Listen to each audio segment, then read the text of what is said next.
Ojas said our next speaker will talk about global business.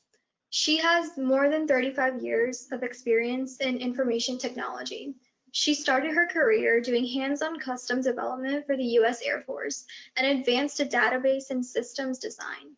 She has worked for a few small startup companies as well as several large computer technology corporations. She has been employed by Oracle Corporation for the last 24 years in various roles within their professional services organization. She's currently a vice president leading a team of multinational technical consultants in the US and Canada. She's experienced with she's experienced and excels in customer advocacy, technology innovation, and business management. Without further ado, Teresa Short. You didn't hear me before, but Kruti, thank you very much for the introduction. To Chris Howard, hats off to you for what you do for sponsoring this club. And thank you, Ojas, for the invitation to be able to present today. FBLA was a club when I was in high school. And so, and that was like a long time ago. So I'm really happy to see that it's still an organization that's in the high schools today. One of the highlights of my career that I didn't put in the bio is that I actually worked for a computer company in Stockholm, Sweden, fairly early in my career. And it's still today, it remains one of the highlights of my career. It was a US headquartered computer company called Digital Equipment Corporation. Digital is no longer in business. They were acquired by Compaq sometime in the 1990s, but they used to compete head-to-head with IBM for people who are old like me and been in IT for a long time. But it was really great to have worked for the company in the US and then to be able to work for the same company in another country and to see the cultural differences of how we did the same thing. And of course, one of the luxuries I had is that even though most people in Sweden learn the English language very early on in their careers, I had an edge in that English being my native language and things, the documentation that we read in technology is written in English. They wanted me to go and read documentation for new products and do little proofs of concepts to show people how the software worked. And like I said, I had the advantage in English being my native language. So my recommendation to you guys, if anywhere at all in your career, you have an opportunity to either take a global assignment if you work for a large global corporation like I currently do with Oracle, or if you just have an opportunity to go work globally, it's still something that stays with me today.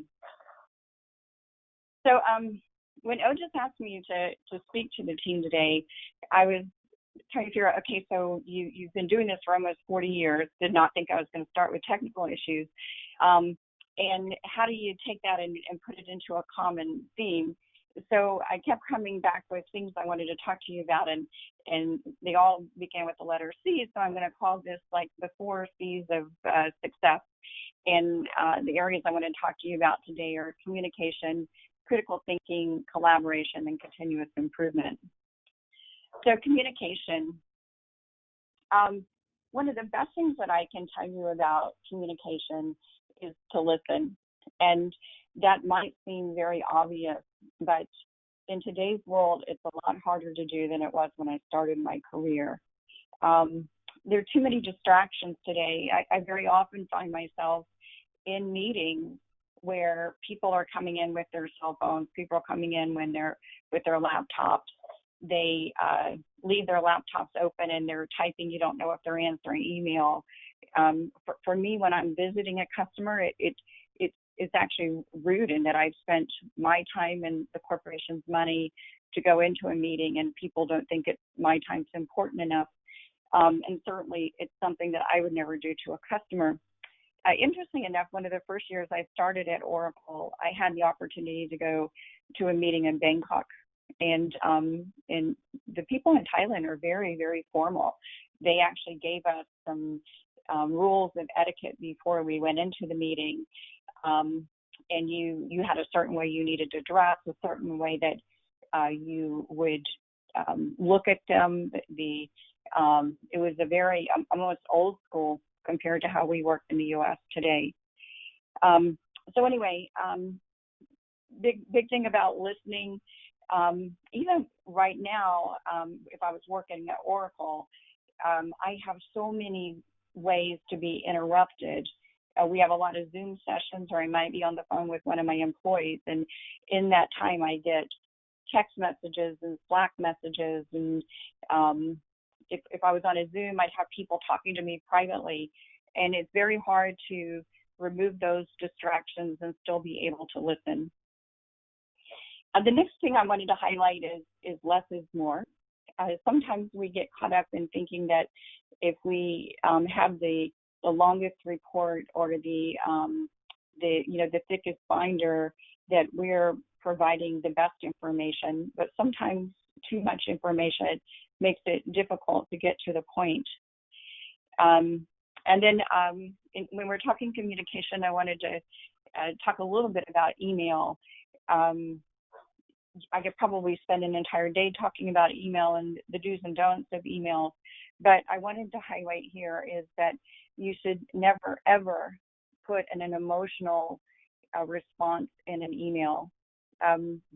There are many times that when you're working virtually, when you're on a web conference, even a conference like this today, that somebody might say something that's offensive, you might take it the wrong way, you may just be having a bad day.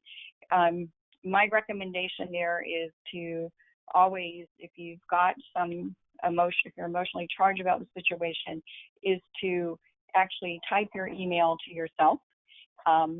Go away from it for a couple hours. If it's later in the day, don't look at it again until the next morning. By then, you've diffused a little bit of the situation just by writing the email. And then my recommendation is that you delete it. Because remember that once you send something in email, it becomes a permanent record. The next thing that I wanted to highlight is public speaking, and I believe the senator also alluded to that a little bit. When I look back at my career and how it's evolved, and I look at the curriculum that I had both in high school and in university, I never took a public speaking course. Yet my career has put me in a position where I've needed to speak publicly numerous times. In working for Oracle, we have an annual convention called Oracle Open World. Very often I'm asked to speak about client solutions or innovations, and I find myself a little bit handicapped in not having taken a public speaking course. Also, interesting story about one of my consultants who was not born in the United States and extremely technically bright, but we're in a consulting or professional services organization where your communication skills really are your key to success, right? We're telling customers on a regular basis, this is how we recommend that you architect or build a system.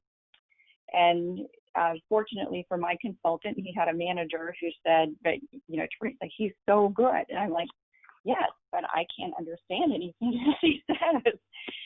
So we actually enrolled him in a public speaking course. We're talking about a grown man with a family, right, who did Toastmasters and who also took an English writing course. And then I found myself about 6 months later in a meeting where I was asked to come in and sponsor the project that we were building and the program we were building. And I couldn't believe the difference in my consultant just by taking a public speaking course and taking an English writing course. And then finally, the topic that I want to talk about is finding your confident voice. Especially today with COVID, much of our communication is being done remotely. And I, in my situation, have, when you get to Vice President Oracle, you get a lot of phone calls when customers are not very happy about a situation. And you need to be able to instill confidence in the customer that the situation is under control. kind of a funny story about my confident voice is I had one of our consultants from our team in India happened to be in Tampa. I live in St. Petersburg, Florida, and he invited me out to lunch because he says, I've been on the phone with you for years, and I happen to be in town, so I wonder, if you're not traveling, will you have time to meet with me? And so we had lunch, and afterwards he goes, do you mind if I get a picture with you? He goes, the guys in India aren't going to believe how nice you are. I said, what do you mean by that? He goes, well, when we talk to you on the phone and we're doing deal reviews, and in a deal review for Oracle, you have to ask a lot of tough questions to make sure that we're not signing up for too much risk.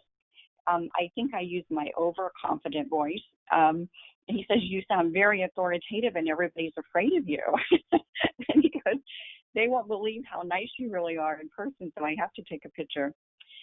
Anyway, that's one of my favorite stories about my confident voice, or maybe my overconfident voice at times. The next topic I wanted to bring up is about critical thinking. And one of the keys to my success is that I don't operate a lot on emotion. I rely very much on data. I rely very much on facts. And for many people who come to me with an escalation, usually an escalation is a very heated situation, I have to break that down into, give me the facts, give me something that I can work with. The next thing I want to highlight is multiple sources of information. I never rely on just one point of view if I can avoid that, right? I want to talk to multiple people. I think there is a cliche about there are always two sides of the truth, and there really is a lot of truth in that. Next thing to highlight is to feed your creative side. For me, especially where I'm in a very analytical field, I spend many hours every week, dealing with, like I said, I operate off of data, very factual, very technical, analytical types of problems. But I still, and I believe everybody has a creative side. So my recommendation is, listen to music if that's your creative side. For me, I'm very fortunate that I live in St. Petersburg, Florida, where we have a Salvador Dali museum. I love to just go walk through the museum and see my creative brain, and also to take on creative projects so that I don't err too much on the analytical side. The next area I wanted to highlight was around strategic thinking. So one of the things that Oracle does is we, in your career, when you've had a career as long as I have, some people are selected to go to leadership training. And one of the key points I brought back from one of the leadership trainings I went to is that we don't take enough time to do strategic thinking. If you look at my calendar, and I could bring up my calendar for next week for you, and you'd probably be stunned that one human being can have so many 30-minute phone calls on any given day for 10 or 12 hours straight. And the problem with that is that I'm constantly working with very tactical issues, but I'm not stepping back often enough to look at the big picture and to think strategic about how we can move the organization forward. So one of the things that I've tried to instill as a best practice for myself is to have my assistant open my calendar for 3 hours one day during the week, where I can just step back, do strategic thinking, read about the industry, take time to look at some of the various different innovations that my team is building. And then finally, I wanted to talk a little bit about quick map, and that might be a little bit of a mystery for you. But in my role at Oracle, very often I am either doing revenue forecasting, or I am looking at bids to see if we're going to be competitive. And with my boss, we joke a lot about, are we the only ones who passed the math class in third grade, where you learned how to round numbers and do quick math in your head, because very often I'm looking at deals that don't make sense. So an example of that would be that, let's say that an average daily rate for a consultant is $1,000 a day. And so that's very quick math, $5,000 a week. But when I get a bid back and it's $5 million, I'm going, okay, so 5,000 into 5 million, that doesn't make any sense. So remember that you should be questioning information using some very quick math. It can help you ask some very tough questions. Okay, let's get a next slide. Oh, my slide's not moving here. Okay, collaboration. So in a global team, and my team actually is located in US and Canada, but I also have consultants on my team from all over the world.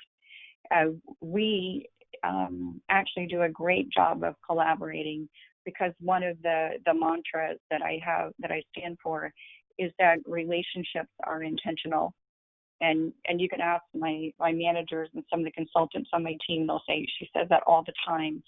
But that's a very important rule for me, that you can't have a relationship if you don't put focus and time behind it. One of my best peers in Oracle actually lives in Asia Pac, and we have a monthly touch point.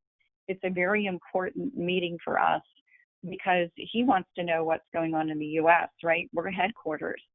I want to know what's going on in Asia Pac, because many times his team is more efficient than my team. In some cases, his team is ahead of my team. So making sure that he and I have a deliberate relationship, that we have a recurring cadence. And then when we, as I mentioned before, Oracle has this Oracle Open World show. Knowing when Jason's going to come over to Oracle Open World, I have my assistant make sure she knows when he's landing, that we make time to either have breakfast or lunch, so we see each other when he comes stateside. That's making sure that our relationship stays intentional. The other thing I wanted to mention is around teamwork. And I think you guys all are probably part of a team. You're all, even in your organization, big team. I subscribe very much to strength-based leadership, and have built a team where I look at the strengths of my team and try to have a balance of people with different skill sets. That helps us to really have better collaboration and better trust across that team.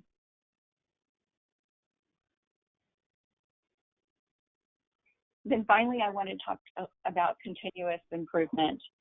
So one of the habits that I've done is, at the end of each fiscal year, I sit down in my strategic thinking hours, and I actually make a list of all of the things that my team has done really well that year. I also make a list of the goals that we should do for the upcoming year, because we didn't do such a great job at some things. I do it for my team. I do it for myself personally. And then I like to get my managers all on a call and have them each go around the room. It's a virtual world we live in now, right? And raise their hand saying what they thought that they did really well that year. And I cross-check that with my list, where I went through my self-reflection. And it's a good guide for me to understand, do my managers understand what I think is important? And do I, as a manager, understand what they think is important? And then from the areas where we think there should be improvement, that's where I established goals for the new year. The other thing I want to highlight is engage a coach and mentor. this is not something that we did back in the day when I was starting my career. But throughout my career, I did find my mentor. He has been one of the highlights of my career. And one of the best things that he does for me and have done for me in my career is when we sit down, one of the first things he reminds me is, do you remember what you're good at? Because I have a feeling that sometimes you get so caught up with so many things going on and you take on so much responsibility and so much stress. I want to sit you down and first remind you of what you're really good at. I'm going to tell you, when you find a coach and mentor like that, you've nailed it. That's the right person. Next thing I want to highlight, never stop learning. I don't think with this group that's going to be an issue, just from the nature of who this team is. Want to remind everybody that mistakes are opportunities. They're not failures. You should, if you get in the habit of self-reflecting, I think you'll find a silver lining in every mistake, and we're all going to make them. And then want to remind you that you should all be flexible to change. What we say at Oracle, I'm sure they say at many corporations, the one thing we can always count on Oracle is change. And so you've got to remain flexible in ability to move with change and embrace change. And then the final note I want to leave this team with is that as I reflect on my career, and one of the things that I wish I had done better is to have a better work-life balance for people that I coach now. And even I think I have 2 people on vacation this week, and they were trying to sneak reading email and reply to email while they were on vacation. And they'll tell you when they get back next week that they're both in big trouble. Because I'm a big advocate of work-life balance. We need to take time away and recharge. We need to make sure that we have our right priorities. And that's what I'd like to leave with this team with. So with that, Ojas, thanks again for letting me talk to the team today. And are there any questions? Thank you so much, Ms. Short. That was very insightful, and that was a great presentation.